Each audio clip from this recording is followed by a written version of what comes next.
Dear students, इस video में हम सॉल्व करेंगे एक्सरसाइज 10.3 की प्रॉब्लम्स। टॉपिक है perpendicular from the centre to a chord. साथ में हम सिलेक्टेड थ्योरम्स का प्रूफ भी यहाँ पे समझेंगे। आइए एक्सरसाइज की प्रॉब्लम स्टार्ट करते हैं। फर्स्ट क्वेश्चन देखिए बेटा, draw different pairs of circles, how many points does each pair have in common, what is the maximum number of common points. Statement में ये बताया गया है कि आप डिफरेंट पेयर्स हैं वो सर्कल के ड्रॉ करें और ये बताइए कि उनमें कितने कॉमन पॉइंट आ रहे हैं। ठीक है ना। और ये बताइए कि maximum number of common points क्या होंगे जब दो सर्कल है वो इंटरसेक्ट करते हैं। ठीक है, pair of circles. First question का सॉल्यूशन देखिए बेटे। फर्स्ट क्वेश्चन के सॉल्यूशन में बेटा हम यहाँ पे स्टेटमेंट के अकॉर्डिंग है पेयर ऑफ सर्कल्स ड्रॉ करते हैं और हमारे सामने यहाँ पे 3 केसेस आते हैं। केस 1 में देखिए यहाँ पे हमने है पेयर ऑफ सर्कल्स ड्रॉ किया है और नंबर ऑफ कॉमन पॉइंट्स यहाँ पे है ही नहीं है, नथिंग मतलब जीरो यहाँ पे। ठीक है ना, यहाँ पे दोनों सर्कल के बीच में कोई कॉमन पॉइंट नहीं है, तो नंबर ऑफ कॉमन पॉइंट्स क्या होंगे यहाँ पे, जीरो, C4। सेकेंड केस में देखिए जो दोनों सर्कल है वो एक पॉइंट पे टच कर रहे हैं, C पॉइंट पे, तो नंबर ऑफ कॉमन पॉइंट्स क्या होंगे बेटा, 1। ओके। और थर्ड केस में आप देखिए यहाँ पे जो दोनों सर्कल हैं वो एक दूसरे को 2 पॉइंट पे इंटरसेक्ट कर रहे हैं। ठीक है, तो आप जब कभी भी दो सर्कल को इंटरसेक्ट करेंगे इस तरह से ज़्यादा जो maximum number of common points हैं वो कितने आएंगे, 2 आएंगे। ठीक है, तो इस तरह से आप फर्स्ट क्वेश्चन का जो सॉल्यूशन है वो आप अटैम्प्ट कर सकते हैं, पेयर ऑफ सर्कल्स को आप ड्रॉ कर सकते हैं। ठीक है। सेकंड क्वेश्चन की स्टेटमेंट देखिए, suppose you are given a circle, give a construction to find its centre. ठीक है, हमें यहाँ पे एक सर्कल दिया हुआ है और हमें उसका सेंटर निकालना है। ठीक है ना, उस सर्कल को ड्रॉ करके उसका सेंटर निकालना है आपको। लाइक हम एक बैंगल है हमारे पास, बैंगल से हम सर्कल ड्रॉ करते हैं और हमारे पास उसका सेंटर नहीं है, तो हम उसका सेंटर कैसे निकालेंगे आइए समझते हैं। Let a circle be given to us, we have to find its center. What we will do, we take 2 chords, okay, and we take perpendicular bisector of these chords. So from there we can find center of given circle. So in this figure we can see that O is center of the circle. ठीक है ना। हमें क्या करना है बेटा, with the help of A bangle हमने एक सर्कल सपोज ड्रॉ कर लिया है, हमारे पास एक सर्कल है।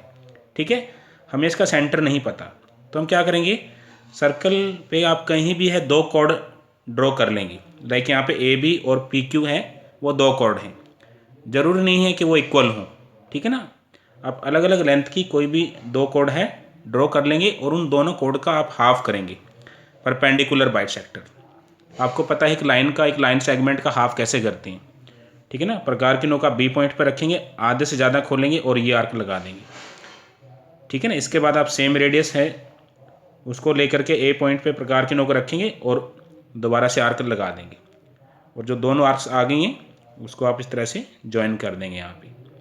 तो यहाँ पे जो एंगल बनेगा वो 90 डिग्री का होगा और ये जो पोर्शन है ये आपस में इक्वल आ जाएंगे, ये आधे पार्ट है ना वो इक्वल आ जाएंगे यहाँ पे। इसी तरह आप इसका हाफ कर सकते हैं। तो ये जो दोनों परपेंडिकुलर बाइसेक्टर हैं यहाँ पे, तो ये जहाँ पे इंटरसेक्ट करते हैं वो जो पॉइंट है वो सर्कल का सेंटर होगा। तो यहाँ पे वो क्या है, सर्कल का सेंटर है। ठीक है, इस तरह से आप किसी भी सर्कल का सेंटर निकाल सकते हैं। अगर आपके पास सर्कल का सेंटर नहीं है तो आप कोई भी 2 कॉर्ड लेंगे, उनका परपेंडिकुलर बाइसेक्टर निकालेंगे और वो जहाँ इंटरसेक्ट कर रहे हैं पॉइंट परपेंडिकुलर बाइसेक्टर, वो जो कॉमन पॉइंट आएगा बेटा वो सर्कल का सेंटर होगा। ठीक है। थर्ड क्वेश्चन की स्टेटमेंट देखिए, काफ़ी इंपॉर्टेंट रिजल्ट है ये। If 2 circles intersect at 2 points, prove that there centres lie on the perpendicular bisector of the common chord. ठीक है ना, यहाँ पे एक कंडीशन गिवन है कि अगर 2 सर्कल है वो 2 पॉइंट पे इंटरसेक्ट कर रहे हैं, तो हमें प्रूव करना है कि जो देयर सेंटर्स, जो उन दोनों सर्कल के जो सेंटर हैं वो जो कॉमन कॉर्ड है उसके परपेंडिकुलर बाइसेक्टर पे लाई कर रहे हैं। ठीक है, आइए समझते हैं। तो हम बेटा स्टेटमेंट के अकॉर्डिंग हमें क्या गिवन है, क्या प्रूव करना है, ये सब लिखेंगे। जैसे circles C1 and C2 intersect at point A and B, और A भी क्या है यहाँ पे कॉमन कॉर्ड है दोनों सर्कल्स की, आप देखिए फिगर के अंदर। और हमें क्या प्रूव करना है, जो OD है वो क्या है, पहले वाले सर्कल का सेंटर है, D क्या है, सेकंड वाला जो सर्कल है C2 उसका सेंटर है, और इसको आप ज्वाइन करते हो तो OD is perpendicular bisector of AB, जो कॉमन कॉर्ड है, ठीक है ना। OD क्या है उसका परपेंडिकुलर बाइसेक्टर, मतलब यहाँ पे जो एंगल 3 है या एंगल 4 है, हमें ये प्रूव करना है कि ये दोनों एंगल 90 डिग्री के हैं, और AC है वो किसके बराबर है, BC के बराबर है, ये आपको प्रूव करना है। तो वीडियो को अच्छी तरह पॉज करके आप जो कंसेप्ट्स हैं उनको अच्छी तरह आप समझ सकते हैं, ठीक है। तो बेटा स्टेटमेंट के अकॉर्डिंग हम पहले फिगर ड्रॉ करेंगे, कुछ इसमें कंस्ट्रक्ट करेंगे, OA को ज्वाइन करेंगे, AD को, OB को और BD को आप ज्वाइन करेंगे, ठीक है। इसके बाद हम क्या करते हैं, जो दो ट्रायंगल हैं AOD एंड BOD, इन दोनों ट्रायंगल्स को हम कॉन्ग्रेंट दिखाएंगे, ताकि हमारे पास फिगर में एंगल 1 है वो एंगल 2 के इक्वल आ जाए। देखिए प्लीज़ आप, इस क्वेश्चन के प्रूफ में हमारे पास दो बेटा कॉन्ग्रेंट्स के रूल यहाँ पे लग रहे हैं। पहला हम यहाँ पे देखेंगे, जो ट्रायंगल है AOD, ऊपर वाली जो ट्रायंगल है AOD, उसको हम कॉन्ग्रेंट दिखाएंगे BOD के। कौन सा रूल लग जाएगा, side side side congruence rule.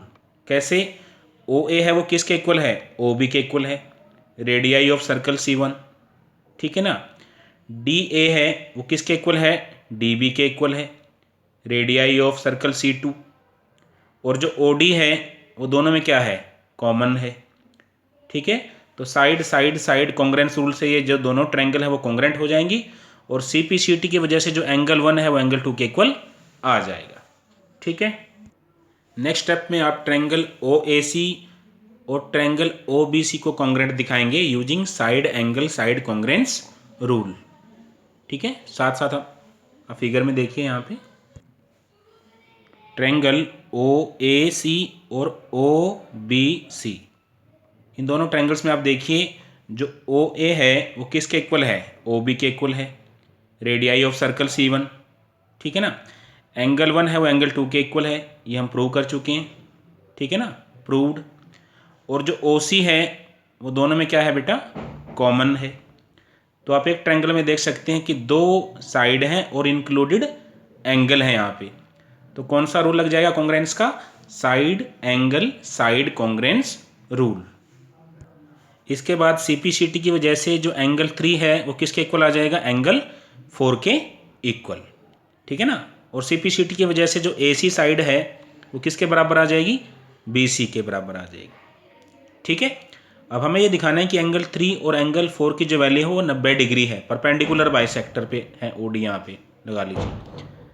तो हम क्या करेंगे, एंगल 3 और एंगल 4 का जो सम है वो 180 डिग्री के इक्वल रख देंगे, बिकॉज ऑफ लीनियर पेयर, ठीक है ना। स्ट्रेट लाइन पे दो एंगल का सम यहाँ पे 180 डिग्री बन रहा है, तो यहाँ से हम एंगल 3 और एंगल 4 की वैल्यू निकाल सकते हैं, जो 90 डिग्री के इक्वल आएगी, और इससे जो हमारा रिजल्ट है वो प्रूव हो जाएगा, ओके। देखिए साथ साथ, तो बेटा सेकंड स्टेप में आप ट्रायंगल OAC और OBC ट्रायंगल को हम कॉन्ग्रेंट दिखाएंगे side angle side congruence rule से, और CPCT की वजह से एंगल 3 एंगल 4 के इक्वल आ जाएगा, और AC है वो BC के इक्वल आ जाएगी। इसके बाद दोनों एंगल का सम 180 डिग्री के इक्वल आ जाएगा। लीनियर पेयर की वजह से एंगल 4 की जगह आप एंगल 3 रख सकते हैं, क्यों, क्योंकि ये दोनों इक्वल हैं, ये हम प्रूव कर चुके हैं अभी। एंगल 3 और एंगल 3 क्या हो जाएगा, ट्वाइस ऑफ एंगल 3 बराबर 180 डिग्री, तो एंगल 3 की वैल्यू क्या आ जाएगी, 90 डिग्री। तो एंगल 3 और 4 है दोनों 90 डिग्री के इक्वल आ जाएंगे, और इससे क्या प्रूव हो जाएगा, therefore we can write OD is perpendicular bisector of AB, ठीक है। तो जो हम गिवन रिजल्ट है उसको प्रूव कर सकते हैं, ओके। कुछ इंपॉर्टेंट थ्योरम भी हैं बेटा, ये आप अपनी फेयर नोटबुक में अटैम्प्ट करें। स्टेटमेंट देखिए, prove that the perpendicular from the centre of a circle to a chord bisects the chord. हमें ये प्रूव करना है कि किसी सर्कल में परपेंडिकुलर अगर ड्रॉ किया जाता है from the centre of a circle, circle के सेंटर से परपेंडिकुलर आप ड्रॉ करते हैं कॉर्ड के ऊपर, तो वो कॉर्ड को बाइसेक्ट करता है, ठीक है ना। Given a circle in which OA centre P Q is chord and O A is perpendicular to P Q. हमें क्या प्रूव करना है कि जो पी ए है वो किसके इक्वल है, क्यू ए के इक्वल है। ठीक है, तो हम क्या करेंगे, ज्वाइन करेंगे कंस्ट्रक्शन। यहाँ पे देखिए join O P and O Q. Proof देखिए, हम दोनों ट्रायंगल को कॉन्ग्रेंट दिखाएंगे। यहाँ पे कौन कौन सी ट्रायंगल है, O A P and triangle O A Q. O A P O A Q. O A है वो ओ ए के इक्वल है, ओके सॉरी, ओ ए के इक्वल है, यहाँ पे कॉमन साइड है। ओ पी है वो ओ क्यू के इक्वल है, रेडियाई ऑफ सेम सर्कल। और एंगल 1 है वो एंगल 2 के इक्वल है। आप फिगर में देखिए यहाँ पे दोनों 90 डिग्री के हैं, गिवन है आपको। तो ये जो दोनों ट्रायंगल है ओ ए पी वो कॉन्ग्रेंट हो जाएगी ट्रायंगल ओ ए क्यू के using R H S congruence rule. R for right angle, H for hypotenuse and S for side. और सी पी सी टी की वजह से जो पी ए है वो किसके इक्वल आ जाएगा बेटा, क्यू ए के इक्वल आ जाएगा। और जो रिजल्ट है ये प्रूव हो जाएगा। ओके, नेक्स्ट थ्योरम देखिए, स्टेटमेंट देखिए, there is one and only one circle passing through 3 non collinear points. कि 3 नॉन कोलिनियर पॉइंट से केवल और केवल है वो एक सर्कल पास होता है, ये आपको प्रूव करना है। सॉल्यूशन देखिए, गिवन पी क्यू आर हैं ये 3 नॉन कोलिनियर पॉइंट्स हैं। कोलिनियर पॉइंट्स बेटा वो होते हैं जो एक स्ट्रेट लाइन में होते हैं।